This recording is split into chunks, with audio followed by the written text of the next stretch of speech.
This episode is being brought to you by Diesel Fuel Prints. Diesel Fuel has been in the sticker business since 1991, and he's been printing all my stickers since the early 2000s. DieselFuelPrints.com always uses the highest quality weatherproof material, full color printing. 125 black and white stickers starts at just $25, and easy online ordering at DieselFuelPrints.com will get you a quote on a sticker of any shape and size you can think of. Shipping's always free, and listeners of this show will get a 10% discount if they use the promo code AWP 2021. So go check out Diesel Fuel for your sticker needs. Hey everybody, welcome back to the Anyway Whatever podcast. I'm your host, Mike Fisher, and today's guest is painter and designer Lara Dann. Lara is, her work is often classified in the dark art category, but it definitely straddles the line of fine art, and we talk a little bit about that. She's an incredibly cool person. I had no idea that she was also a very accomplished graphic designer. Going back to the old days, like when I first was in the graphic design industry, learning how to do things the old school way. We talk a little bit about that. This is another episode where we were chatting and I liked where it was going, so I just kept going, and there's no real intro. I mean, it's like 9 out of 10 episodes nowadays are like that on this show.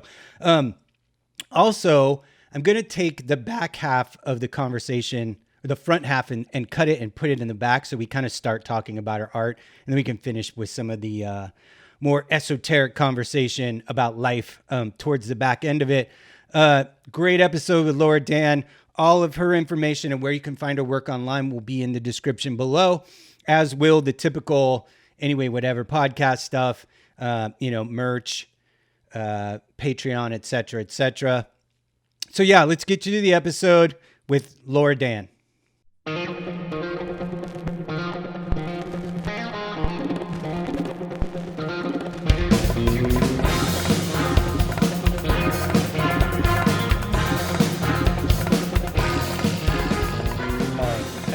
We're like 40 minutes into talking. We haven't talked about your art at all. It's like, I don't know if you listened to the episode with Buddy Nestor, which is this week's. I haven't had a chance to listen to many of the podcasts. No, it's fine. Don't even feel weird about it. Like, I have people who have been on this show who never have and never will. Didn't even listen to their episode. I will. I promise. No, it's totally fine. I get it. Like, but yeah, like Buddy, we talked for like an hour and 45 minutes, and every time I tried to talk about his art, he would just like steer it into another direction, and he just refused it. And then, I'm starting to hear from people, they're like, oh, it was way better. Like, I've heard Buddy talk about his art. It's cool to hear him talk about his life and who he is. And I'm like, okay, cool, I guess, But yeah, like, I'm open to talking about either one. So it doesn't matter to me. Well, I definitely wanted to talk about your art because I'm such a huge fan of your work. And one of the things that I always talk to painters about is like, I'm assuming that you work in acrylics from looking at work, or are you oils, or both? Yes, my strength is in acrylic, and I have been playing around with oils for the last few years, but I'm going back more towards acrylics, and just picking up oil is kind of a fun thing to try when I get bored. I don't know that I'll ever become a master oil painter at this point. It's so complicated, and I mean, I know it shouldn't be, but maybe I just overthink it. Yeah. Typical. Yeah, that's exactly where I'm at with oils, where it's like, I'm determined to teach myself how to do it. And I actually recently bought an entire set, which isn't the first time I've done that, and then not ever used them. Yeah. But it's like one of those things where I'm like, I'll at least want to figure it out and see if it's something that I like, because like, every painter who uses oils looks at you as an acrylic painter and they're like, why aren't you doing this the right way? You know what I mean? It's like, no, it doesn't have to be like that. So I don't know. I'll probably try to figure it out sooner than later, but. Well, I think I did need to try it, because I thought, well, it's just something I need to try and do. And after working in it, I realized that it's too slow for me. think the whole Yeah. process is just so slow, and it drives me nuts. Like, I like to work fast. Even Same. my movements are fast, and my pace is fast. I like that the acrylic is drying and I'm moving to one part of the board or the, art, and I'm moving on to the next because it's dry. And I like to work in layers, and I love the speed of it. And, Yeah, I'm I exactly the have this same. sort of translucent style, and then it's hard to do that with those really heavy opaque oils and achieve the same outcome. So I'm thinking maybe I'm just an acrylic painter and I need to deal with it. Just accept it. Just own that. Yeah. Yeah, I mean, just, be okay with it. Yeah. I think there needs to be a campaign in the art world to like stop shaming acrylic painters. Look, I'm sorry, I'm an acrylic painter. It's just I have to own it. Yeah, I'm with you. Like I'm like I paint fast, and I like to paint in a lot of thin layers, and Yeah. like I destroy paintbrushes. Like I absolutely destroy paintbrushes. Like I like to use square tipped brushes. I just scrub the shit out of my paint into the canvas, and it's like I'll go through like 4 brushes in a painting, like no problem. And so I use super cheap brushes, and like I do everything totally wrong. I'll destroy brushes because I'm not good enough with cleaning them it with oil. So Oh yeah. with water media, it doesn't matter, but like I'm really good about that. But then with oil, the whole process of cleaning them, and after a session, and then the startup, I mean, it's just too much. My life is going too fast. Time. Right. I totally get that. I think one of the things that initially attracted me to your work is that it's I think you get considered quite a bit to be a dark artist. But I don't necessarily think that your paintings it seems like they live in a world between like a light art and a dark art where no matter how beautiful and bright the painting, and there's always some element of danger in that in the piece. And that's a hard space. I don't know too many other people who work in that balance of the two, kind of genres.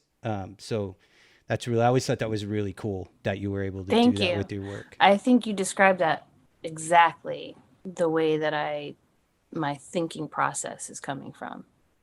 Yeah, I can't, I feel like I'm invited to the dark art party, but I don't necessarily live there.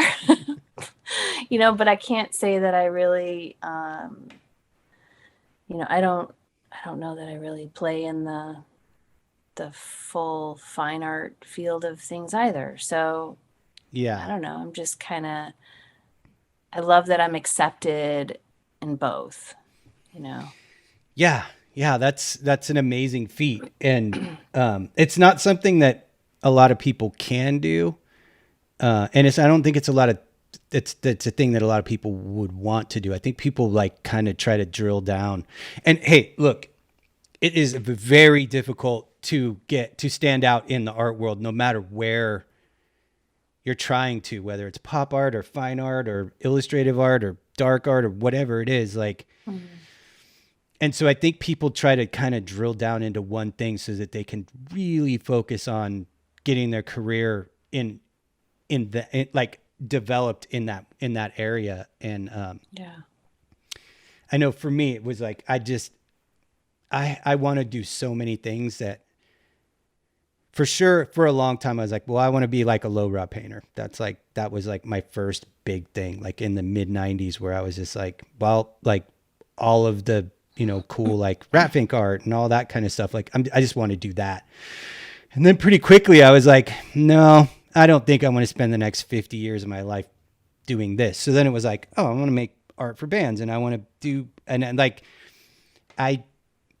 my career is as an artist has suffered a little bit from just never fully committing to doing that. I've been in so many shows with so many cool artists, and like, I'm very fortunate, but like, you know, I never settled down into just like, I'm going to be a painter, which is what I would like to do because it's my favorite thing to do. But, you know, I've got And I think a lot of stuff I want to do.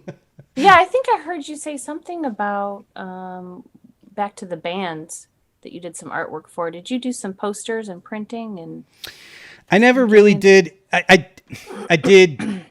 I taught myself how to screen print when I was a teenager because I wanted to be able to make stuff for bands. I wanted to be like all my favorite punk rock bands. I wanted to be able to like make stuff for. So I taught myself how to screen print, me and another friend of mine.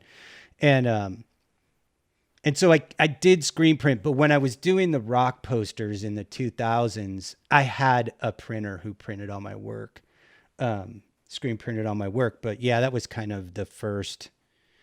Yeah, that was where I kind of made a little bit of a name for myself. And then I transitioned that into, you know, merchandise, like, you know, t-shirts and stuff for bands. Yeah. Cause it was like, I kind of got burnt with the poster stuff where it's like, you know, I would have, you know, I'd do a run of posters for a band and like, you know, maybe I'd sell 2 and then I'd have like 80 posters left just sitting there. And it was like, when the merchandise companies started approaching me, they're like, oh, you do all these cool posters for these bands that we have the merchandising rights for. Why don't you just start doing this exact same thing on t-shirts for us? And I was like, oh, I have no inventory. I get paid pretty much the same amount of money that I don't have to sell anything. And like, it was an easy switch over for me. And then I say that, and I'm literally working on a screen printed rock poster when we get off of this call. It's like the first one I've done. It's the first one I've done in 10 years. Now, are you doing some traditional art and converting that into the? No, I do. I work digital like completely now. I think we got a little disconnect. Or I hope that's not on my end.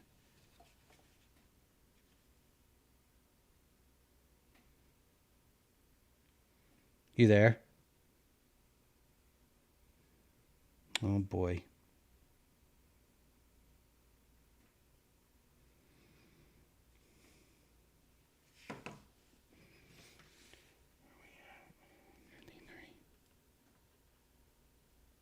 Are you doing this through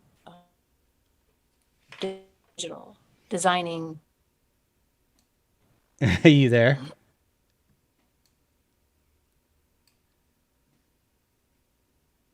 Are you there? Okay. God damn it. I'm sorry. That's probably on my end. Are you still with me? But back. Oh boy. How are you doing it? You there? Oh boy. I can still hear you. Oh, you can hear me? Frozen in time. Okay, I think we're back. Are you back? Yeah. I'm sorry. You are. Yep, you're back. It's fine. You're just pixelated, but that's okay. I don't know if it's my end or your end. It's probably my end. My internet has been acting stupid lately. So you were asking. Oh, I was wondering, so now you do the work digitally for your posters, but what was your approach back in the day, I guess? I always worked ink on paper for everything. Up until 2017. And I would do ink on paper, I would scan it, and then I would do all of my cleanup and coloring with, like a Wacom tablet.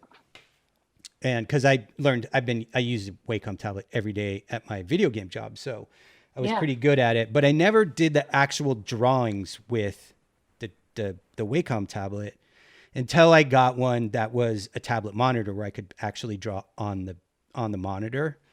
Yeah. And then at the time, you know, it was like I always wanted one, and I was like, I don't know if it seems expensive. I don't know how much I would use it.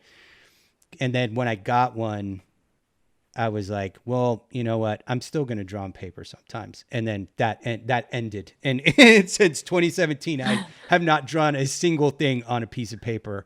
Everything gets done on my tablet now, just because it's so much faster. And, you know, to kind of go back to where you were at with the acrylics, like I'm trying to get everything done as quick as I can so I can get on to the next thing. And because I make my entire living basically as a commercial artist and illustrator, like I have to get stuff done fast. And so the speed at which I can draw things on my Wacom tablet, my Cintiq, and the quality of work I can do, my work has gotten 1,000% better in the last 4 years because your production is so high. Well, and one of the things is that as a person who likes to work fast, I will forgive myself mistakes that I shouldn't. If I'm working on a drawing and I get halfway through and I put some lines in that I don't like, I won't stop and redo it. I'll just live with them. And then of course that makes me hate whatever it is that I just finished. But no, those are those happy accidents, you know? But with digital, I can just Control Z. I can just undo it and do it again. And so my work can be way better. It's just a way better format for me. So everything's pretty much digital at this point. And even like if I get hired to do an album cover and it's got to be painted, I still paint it. Like I'll do an oil painting with my Wacom or a gouache or whatever it is. Like I paint now on my tablet. Yeah, that's great. You know, with the brushes and technology they have in Photoshop now, it's like, I can't even tell the difference. Yeah. I can't even tell the difference when I'm browsing through somebody's stuff. I'm like, I have to question, is that even traditional or digital? It's amazing what they offer now. I do still like to paint on canvas because it's a meditative thing for me, for sure. Like it's that where your brain disappears mode, you know, and I think that's always healthy for me to do is like, oh, I'm going to like paint for like 5 hours tonight and I'm not going to think about anything else.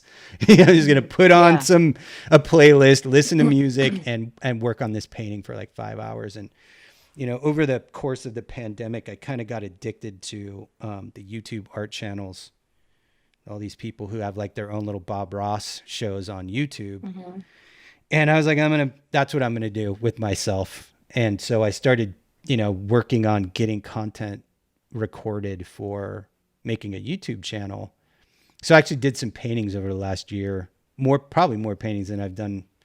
I usually get to do like one a year. I have enough time to get one painting done a year, which is, you know, it's like a 2 days worth of work for me. Yeah, I've got to see those. Oh, the one behind me, the green one behind me is one of mine. And it's not super detailed, blurry. It's super see blurry. It. Yeah, it's super blurry. Yeah. So that's like the crazy thing is like, I have so much stuff I want to do all the time. Like I want to draw, I want to paint, I want to airbrush, I want to do all different types of stuff. And so I do, you know, I'm very fortunate that I'm kind of a house husband in that, you know, my wife goes and works every day and she makes a very good living for herself. And it allows me to kind of, you know, like I do all the dishes and I clean the house and I do all of that stuff. And it, you know, I'm allowed to kind of do what I do by the good graces of my wife's success. Yeah. Well, that usually is the case with artists. They have a successful partner that are, you know, helping along. There was something that my teamwork. It was something like I was putting her to bed the other night and we were laying there and I was like, you know, we always have a little chit chat before she goes to sleep because she has to go to bed so early. She should be up so early. And we were talking about something and she was like, oh, you know, we were talking about some guest who was going to be on. I can't remember who it was. It was a different artist. And she was like, oh, are they like making a full living at it? And I just started laughing and I was like, come on, you know how this goes. And she was like, oh yeah, that's right. Yeah. You That's either have when a the tears full-time begin. job, you either have a full-time job and do it on the side, or you have a successful partner. Yeah, Or you exactly. live like a hermit in the worst possible living conditions to afford it. Right. Right. Those are the three Those are options. really, I mean, unless you're, in the top 1% of artists. And, I have some friends who are those 1% of artists, and it's a marvel. Yep. It is. It really is. It's like, how did that happen? Oh man, right place, right time, you know. Like, I've had Frank Kozik on, and Frank is not just my favorite artist, but like, I work for him. One of my big contracts, freelance contracts, is with Kid Robot, and he runs Kid Robot now. And it was like we've been friends for like 20 years, and like watching him go from having that giant, massive, rock poster business and record label to like zero, and then starting from scratch and getting into that vinyl toy industry, and now like just fucking runs the number one company in the toy industry, and it was just watching him over the last 20 years like put all that together, and just like everybody just being like, you don't want to do that toy thing, it's a fad, it's not gonna last. And he was like, I don't care. And like it ended up panning out for him. You know what I mean?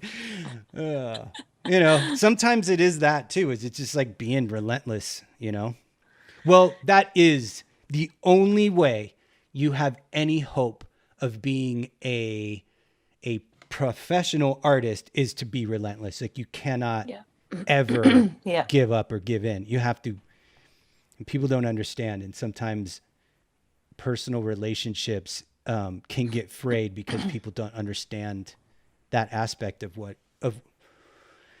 the path that we've chosen in life, and it's like, I always say I'm going to be doing this anyways. So, I mean, it can either be shown in galleries or not, but I'm still going to be painting. So well, just have to do it. Definitely the other thing is like all of us who have committed ourselves to this, like we don't have any choice.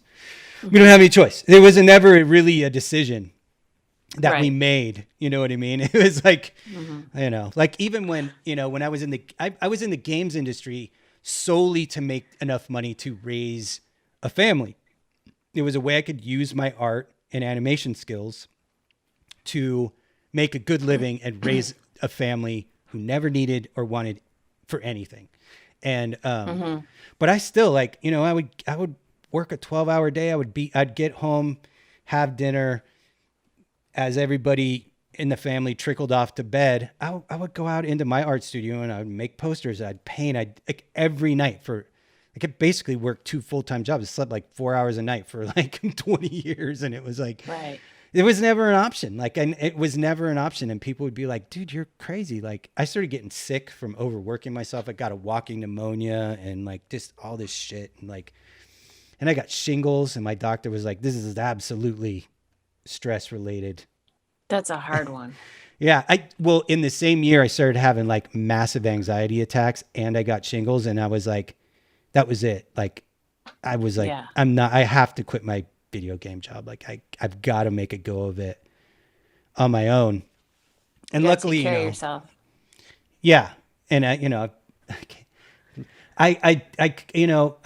always feel bad, harshing on the video game industry because it provided me with so much for so long, but I never liked it. Like I never really liked making games, and I never fit in with the culture of the video game industry. Like I am not interested in the things that the people who work in that industry tend to be interested in, like sci-fi stuff and Star Wars stuff and anime stuff. And like, I was like, it was another place in my life where I was like the weird person who didn't fit in, but it was like the exact opposite. I didn't fit in with the weird people. It sounds like you and your wife have that in common then. With her work. Yeah. Yes, very much so. Actually, my wife does good. She has a lot of really good friends in her business, but yeah. So, but yeah, I never loved the game industry, and there were projects I liked that I really liked working on. I really had fun working on, but they were few and far between. And I never worked on anything that was particularly successful. And so that was also like one of those things where it's like, I don't know, what am I doing? I'm making all these games and nobody plays.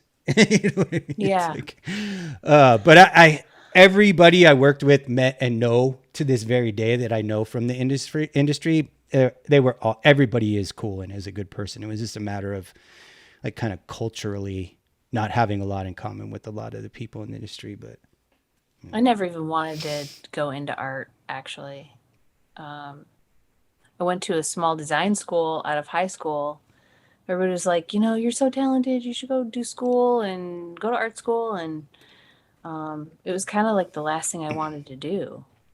I just didn't want it to be something that I really enjoyed doing on my own time, something that I had to work, as a job. I didn't want it to become a job, I get that. So I thought, well, that's just going to ruin it. I'm going to hate art if I do it for a job. But that's a I don't real know, danger. that's where I ended up going. Yeah. That is a real danger. That is a real danger. But you happy with the decision that you made, though? I'm guessing. Oh yeah, yeah. How long have you? I've done a lot of other done things your too. own thing? How long have you been doing just your art? And I assume you don't have like a side job or. I do actually. Oh, okay. Well, this particular year, since COVID, I have not. But I've been able to focus on just the painting. But previously, I'm about 12, 15 years licensed massage therapist, experience doing that. And then, once my kids were born, that was a little harder to do full time. So I was doing that part time. Before that, I was in design, doing freelance work for small, advertising agencies in New York. So you are trained in graphic design? Yes. As well. Did you do any fine art stuff or is that all self-taught? No, the fine arts is self-taught. Oh, that's even more impressive. Oh, thanks. I started off as traditional art design. So it was before computers. And yeah, same. My first job was like the old school way with like, press on letters. Blades and yeah, exactly. I remember, why is it the first thing everybody wants to do?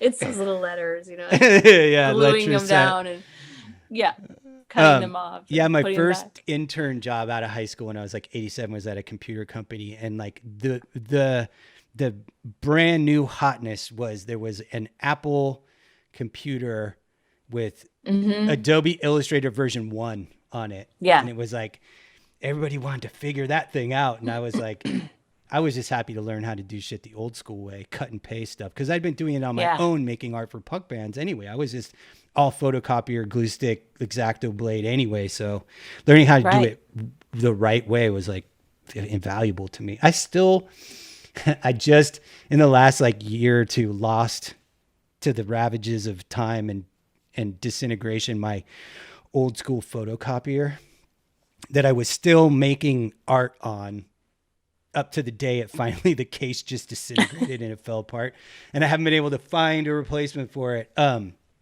hold on to things like that too. I just use it until they die. It was my main art tool for most of my art career. Was like my photocopier was like every logo I did for 20 years came through that photocopier at some point.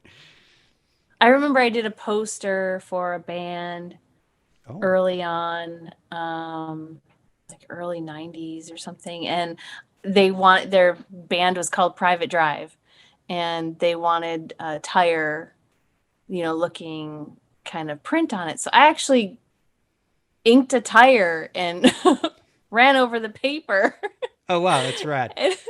And got an imprint of this tire to be able to start to do some cut and paste type stuff on it and then send that to the printers that they can drum it and, do their particular way of copying it to reproduce into posters. So it was just all traditional art until it all changed. Yeah, exactly. Yeah, I remember when I got my first like video game industry job and I was lucky I had like I had a computer at home when I was a kid. So my mom worked at a computer company. So like I had computer experience and I had friends who had Apple computers. So I'd like, I went to school for animation back when it was like, old school cell animation. You drew every individual frame. Yeah. And, it only went for like a year before I had my first kid and but I had a basis for animation skills. So I was able to, like, at some point I was like,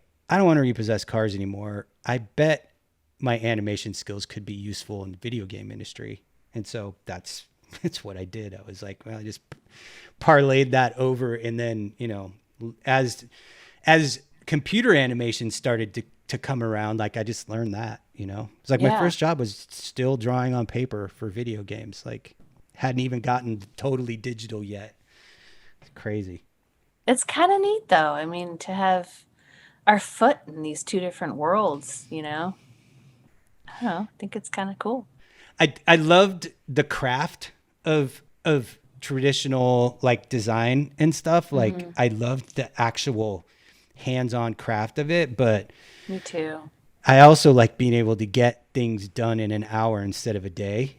Right. Kind of going back to that work fast thing, it's like and then the approvals are the whole, the whole stage is less frustrating.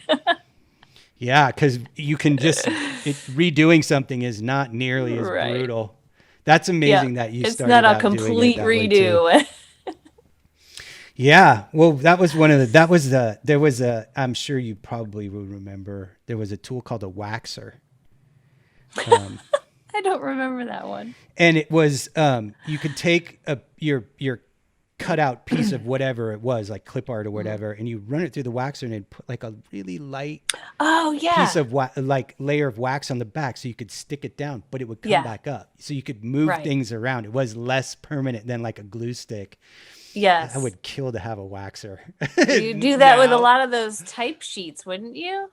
You'd run the typography through one of those? Yeah. Like get the whole side. One of the things I did at my first job was like, I would have to do like signage. So it'd be like press down all the letters and then take it to the camera room, make a stat copy of it. Which was basically like just a giant camera, and then you would get a piece of film and you had to develop it like it was a piece of film. And, I know.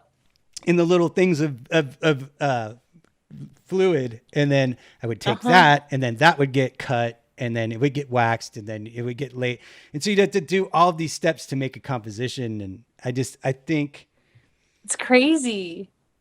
It would be amazing to take a designer who's getting out of art school and design school now and put them in that environment and show them how it was done.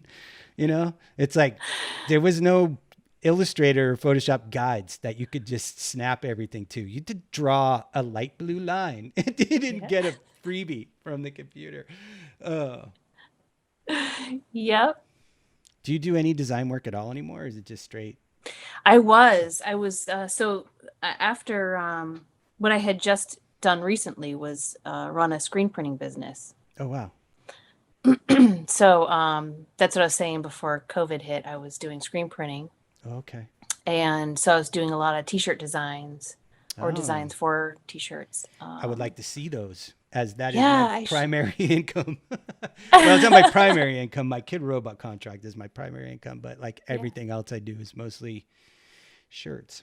But I love it. It's my favorite thing to do. If all I had to do in life was design shirts for cool bands that I like, that would be perfectly fine with me. Well, back in the day, I actually got a chance to design some Ray-Ban for the Olympics. Oh, cool. But that was all traditional with the pasting down and everything. That's awesome. Bosch and Lomb was one of our big clients. But so moving forward, more recently, I've been doing work in Illustrator for, t-shirt designs and logo designs. I still do some logo work. Cool. But, I have a very old school way of thinking and doing with that. I have those fundamentals that if you can't create a logo that looks fantastic in black and white, then it's not good enough. I mean, you can add color and your drop dimensions and your all these, bells and whistles, but you have to have those fundamentals done in strength. So I think that comes down to two-color process. I don't disagree with that at all. Do you have a portfolio for all that stuff? I'd love to look at it. Yeah, I do actually. When we're I done don't. recording, if you want, I'll send you an email and you can email me all the links to stuff you want me to put in the episode. And if you want that in there, I can put it. Otherwise, I'd just like to look at it personally. Yeah, sure. Because I'm totally unfamiliar with anything but your paintings. And so that's amazing, but not surprising at all. Have you seen some of the screen printing I've done on the shirts, I the don't think so. the apparel? I don't think I have. Okay. Is I'll that have to where you send. figured out how All to right, use I'm sending you a T-shirt. What size are you? Unfortunately, I'm an extra large, but I've got those. That's not a hard. That's not. is that kind of where you That's got pretty the common. idea to use stencils in your paintings? I would not say there's a crossover with the screen printing and design work or logo work, that type of thing. Because the use of stencils in your painting is, I think for me, it's it's fairly unique in like figurative painting. Like you see it somewhat in abstract work but the way you add it to your pieces, whether it's like some kind of a flourish design or if it's even like bones or something, like I saw one that had like rattlesnake or that had like snake skeleton in the background. That layering is like, I don't think I've ever seen anybody do anything quite like that. Oh, well, that's good to know. Well, I can say that it was an actual process. It originally started as watercolor and gouache. I've always been a water media person, so I kind of started off with these papers, and a little bit of a collage artist, I suppose, where I would use paper dolls, old vintage paper dolls, and I would use patterns like the old McCall dress patterns. I thought those were really interesting because they're almost tissue-like, and with the printing on them, and so I'd adhere these papers to like a substrate, like Arches watercolor paper. I love that stuff, by the way, because you can beat the hell out of it and it just takes a beating and keeps going. It's amazing stuff. So, I would do a lot of layering and then I would do some art on top of that.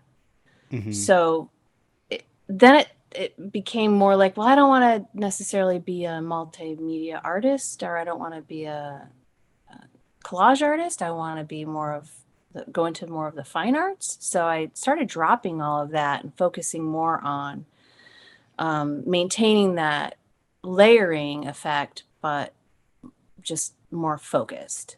So I started I had this collection of antique wallpaper, and I started finding those interesting, maybe just one layer of the antique wallpaper, and I would paint over that with some, I would prime it with some gesso and I'm starting to see where this is going. yeah. And then I thought, well, how long can I maintain these, the use of these wallpapers there? I'm going to run out, So then I started to just sort of use elements of those patterns and trace those and transfer that.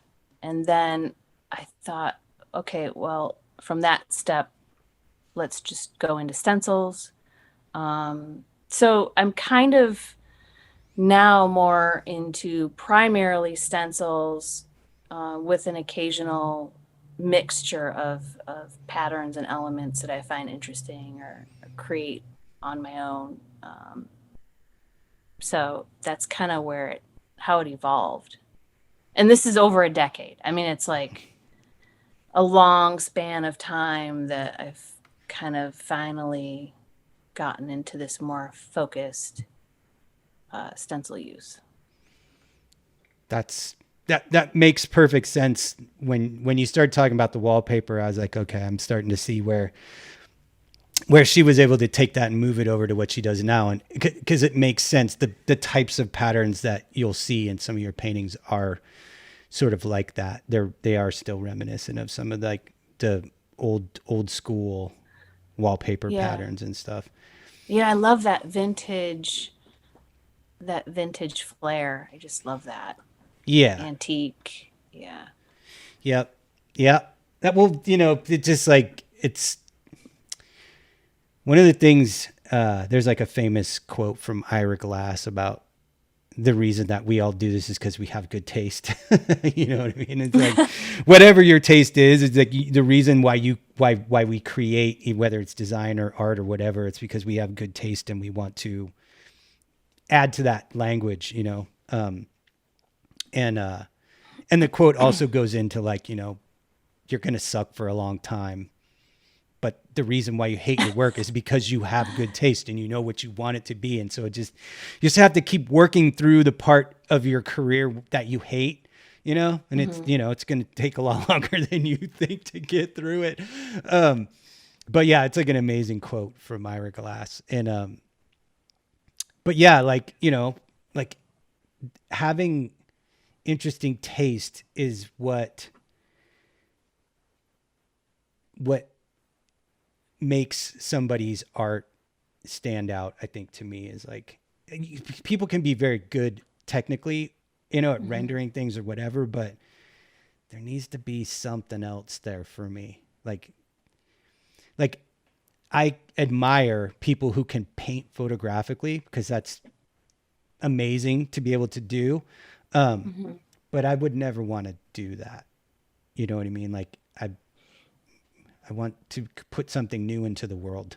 You know what I mean? Like, I know it's interesting because my early path, out of high school was to be more of a realist. mm-hmm. And I first started with drawing. I didn't start painting till many, many years later, because it was just too hard for me to control and it was very frustrating. So pencil, graphite and pencil was my thing. And so I thought, okay, well, I'm just really into detail and I really want to be a realist. And then I just kind of felt like the feedback was, well, that's not really imaginative enough. And, you've got to exercise that imagination and really put out there something people, don't expect to see, or adds a twist to it or something interesting. So, old school theory was that realists just weren't appreciated as much as somebody who was doing something that was just crazy, like this, thing coming out of a mouth, or it's more surrealist. Yeah. And so now, I mean, the realism is just taken off. Like it's, the thing. And sometimes I kind of kick myself, like, why didn't I develop my skills as a realist more when I was younger? But now I'm just like, whatever. I am who I am. Just do it. Yeah, I mean, my regret is that I didn't actually end up going to art school and learning a lot of fundamentals. Like I have no grasp of like the human form. Like I can't just pull that out of my brain. I don't understand it well enough. And I'm terrible with like trying to light things. And so I paint and draw. All of my work is driven by my deficiencies. You know what I mean? It's like, I don't know how to light things right. So I paint in a way that it doesn't matter, or I draw things in a way that it doesn't matter.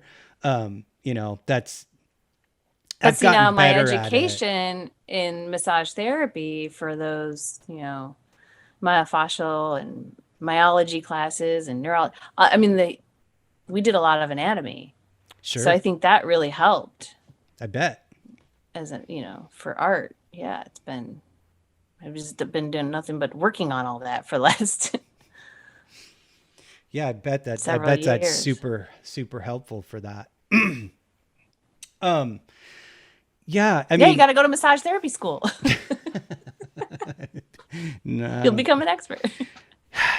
sometimes, like I'm sure like every human being on earth that every now and then, no matter how much you love or don't love what you do with yourself, you're always like, what if I was going to do something else? What would I do?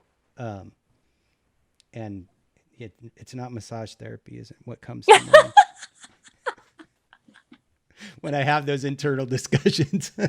Not that there's anything wrong with it, but it's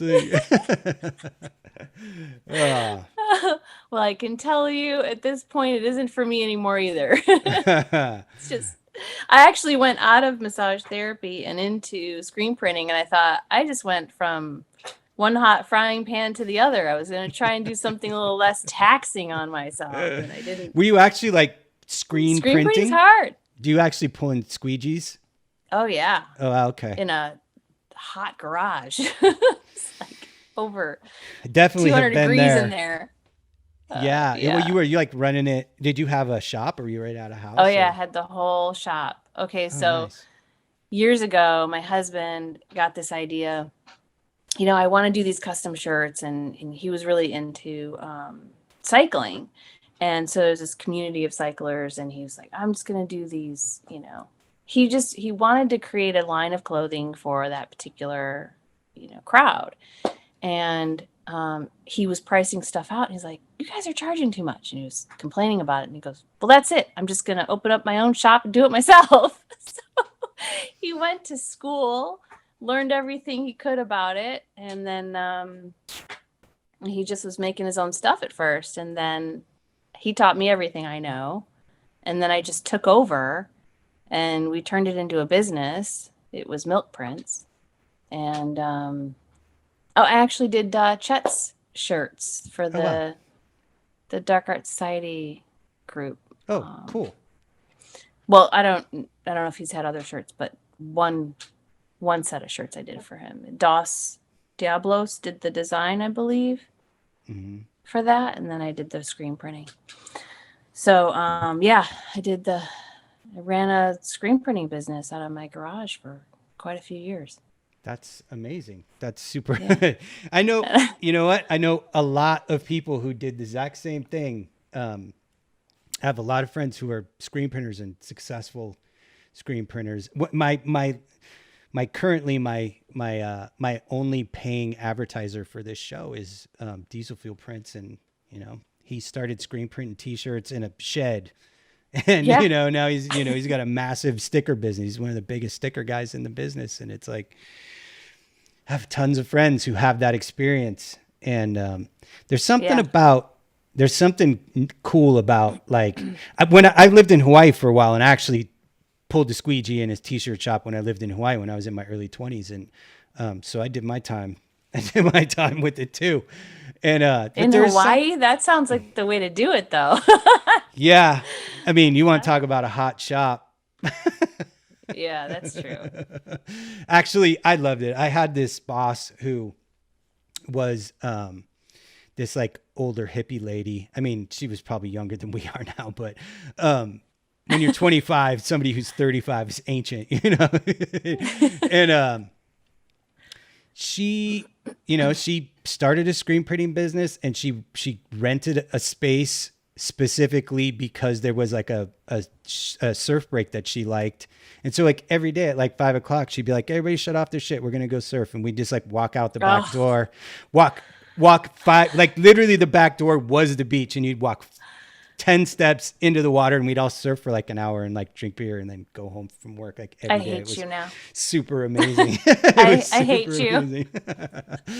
Yeah, my ex-wife couldn't handle living dream. There. Yeah, that would be my dream job. That would just be everything.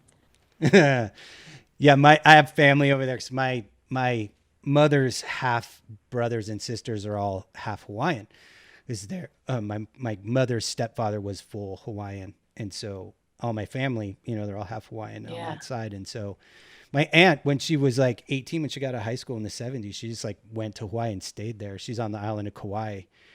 And like, went to visit with my ex-wife. I've been to Kauai twice. It's wonderful. Oh yeah. It's amazing. It's the island of Hawaii where people who live in Hawaii go on vacation. Yeah, I haven't been to the other islands, actually, just that one twice. Neither have Isn't I. that where they filmed King Kong too? They filmed Yeah. practically everything that requires a jungle is it's like Jurassic Park movies were all filmed there. Like anything that needs a jungle gets filmed on Kauai pretty much. On the Nepali coast, which is like the whole west coast of the island, is just all those cliffs you see the helicopters flying into. That's the whole west coast of Kauai. But love it. yeah, my ex-wife couldn't handle it. She got the island fever like really fast. She was like, "Oh, this sucks." Like, and I was like, "Oh no, I could like do this for the rest of my life." I just like surf and like, and then like being at the t-shirt company, it started becoming like, like people would look at my sketchbook. Oh, like, so we can start using you as a design service. And I would start getting freelance jobs on the side, like drawing stuff that ended up being printed in the shop. And so I was like headed in the direction I wanted to be going in pretty much. But yeah, then we came back to the mainland and I went back to repossessing cars for a while anyway. What a great experience though, to have that. Yeah, the only downside is that it ruined surfing for me. I grew up surfing and, in California. And then I was so spoiled by the waves there that when I got back to the Bay Area and I would go out, it was like, these waves suck. The water's cold. It's fucking great white sharks everywhere. Like I was just like, I went out and I surfed a couple times when I got back. It was like 92, 93. And I haven't surfed since. I lived up from the Santa Monica Beach, California Avenue and Sunset Boulevard, and would go just walk down to the beach every day after school. That's like Palisades? Wait, if it's Santa Monica. Okay. Because I'm thinking, or was it? It's not Sunset. I'm getting the wrong street. But it was California Avenue, and it was what's the other one that's parallel to that? Pacific. It's funny. I worked in Santa Monica for a decade, and I was like up and down those streets every day, and now I can't remember off the top of my head. It's like, I can't remember it either. Colorado, but it was really close California. To the pier. Yeah. Oh, okay. Yeah. I know where you're at. Yeah. So it's like Ocean Park, I think, is the street that runs. Oh, yeah, that's it. Yeah. That's the one. Yeah. Yep. Ocean Park. Yeah, and there was like a big concrete walkway that would take you, from street level here down to the street level at the bottom to cross over. Yeah, I was like right near that. Oh man, I worked I was at a game company, like literally right there. Like it was like Wilshire and 6th, which is like, Yeah. Yep. I missed that. I loved living there. Yeah, I always liked working in Santa Monica. And then I moved to a different company in Santa Monica, right on Main Street. And then that company moved to Malibu. We were in Malibu forever. And then Palisades. And then I don't know where they're at now, but they're still doing their thing. Yeah. Well, I always said if I had enough money, that's probably where I would go back. It's right there, Santa Monica. One of my favorite places. You'd need a lot of money. I know. These days. These days you would need a lot of money to do that, for sure. One of my best friend's parents, when they retired, they had a car dealership in Arizona. And when they sold it and retired, they got a condo right there. And it like overlooks like the cliff into the ocean. Yeah. And it's like, it's pretty That's where amazing. we would watch the fireworks. We would sit at the cliffs and watch them go off over the ocean. Yep. Oh yeah. I've done that. I've done that myself. Magical. Yeah. LA's awesome and Southern California is awesome. And I think it gets a bad rap too much from people who don't know enough about it. And, I tend to rant about that a little bit too much. Like if you don't know LA or SoCal, like don't have an opinion about it. Well, it's changed though since so much. Yeah, since I got here in 95. Shifted, so I don't even know where. I wouldn't even know where to look to move to, anyways. If you're a normal person like the rest of us, you go to the valley. It's the only place you can afford to live in LA anymore. Yeah. Yeah. Yeah. Well, Well, I think that's a friend cool to of know mine that I grew up you come with up from is here. living in Thousand Oaks. Oh yeah. It's pretty decent there. Yeah, that's so far from everything. My only complaint about like Thousand Oaks, Agora Hills is like, because I mean we're pretty much like 5-10 minutes from there where we're at, but you're out here. You're not really in LA anymore, Right. and with traffic, if you want to get down there, you're looking at a long day. Couple of hours, yeah. Right. Yep. I want to let you go because I've taken up enough of your day. You've got stuff to do, I'm sure. But I appreciate your time always. And, you know, we'll email back and forth and I'll let you know when your episode's going to be out and all that stuff. And, Okay. you know, Sure.